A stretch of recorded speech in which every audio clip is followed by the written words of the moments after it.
যে কবি সম্বন্ধে আলোচনা করব, বিদ্রোহী কবি কাজী নজরুল ইসলাম। ঠিক আছে, তোমরা প্রত্যেকেই জানো তিনি বিদ্রোহী কবি এবং তার জন্ম হচ্ছে 11ই জ্যৈষ্ঠ 1300 বঙ্গাব্দ।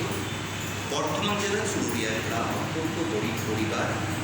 ঠিক আছে, তার পিতা ফকির আহমেদ, মাতা জাহেদা। অর্থাৎ ছোটবেলা থেকেই তিনি বরাবর অন্যায় অবিচারে তিনি প্রতিবাদ করেছিলেন, সেটি সমাজ বা রাষ্ট্র। তিনি দরিদ্র মানুষের পক্ষে তার লেখনী লিখেছিলেন। তিনি বলেছিলেন, যারা মেরে খায় 33 কোটি লোকের গ্রাস, যেন লেখা হয় আমার রক্ত লেখায় তাদের সর্বনাশ। তার নাম কি? সেই কবির নাম কি? বিদ্রোহী কবি কাজী নজরুল ইসলাম। ঠিক আছে, এবং দরিদ্র পরিবার, খুব ছোট বয়সে পিতাকে হারিয়েছিলেন যখন তার বয়স মাত্র 9 বছর।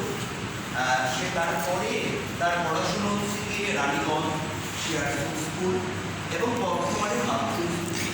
যখন ক্লাস 10-এ পড়ছে কাজী নজরুল ইসলাম, তখন বিশ্বযুদ্ধ সালটা 1914 থেকে 1918।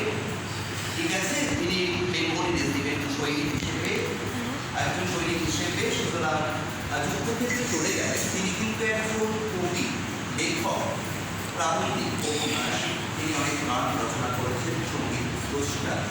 এবং তিনি সেই সময় লিখে ফেললেন দুটি উপন্যাস যখন প্রথম বিশ্বযুদ্ধে একজন সৈনিক হিসেবে যুক্ত হয়েছিলেন, ঋগ্বেদ বেদম এবং বামপুরের আত্মকাহিনী।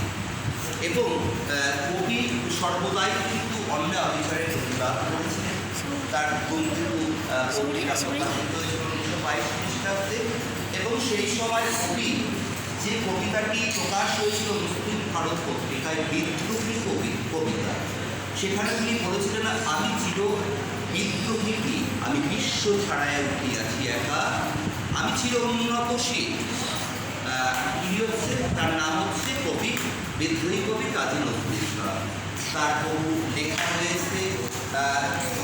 ধ্রুববাণী পত্রিকা প্রকাশের জন্য তাকে ইংরেজরা গ্রেফতার করেছিলেন এবং কারাবরণ করেছিলেন, কিন্তু কারাগারেও তিনি অন্যায় এবং অবিচারের প্রতিবাদ করেছিলেন কাজী নজরুল ইসলাম এবং অনশন করেছিলেন।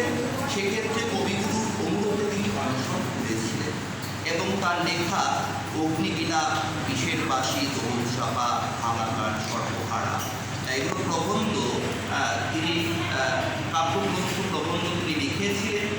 এবং কবি যখন 1943 খ্রিস্টাব্দ একটি অল ইন্ডিয়া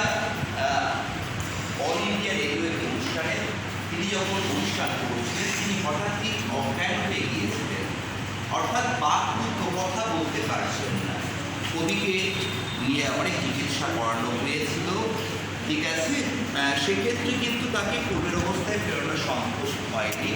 এবং আমাদের প্রতিবেশী রাষ্ট্র বাংলাদেশ, শেখ মুজিবুর রহমান কবিকে বাংলাদেশে নিয়ে গেলেন এবং জাতীয় কবির সম্মান দিয়েছেন। কবি বহু সম্মান পেয়েছেন আমাদের দেশে। পদ্মভূষণ, বাংলার 21শে ফেব্রুয়ারির যে ভাষা স্মারক পেয়েছিলেন, জাতীয় কবির সম্মান।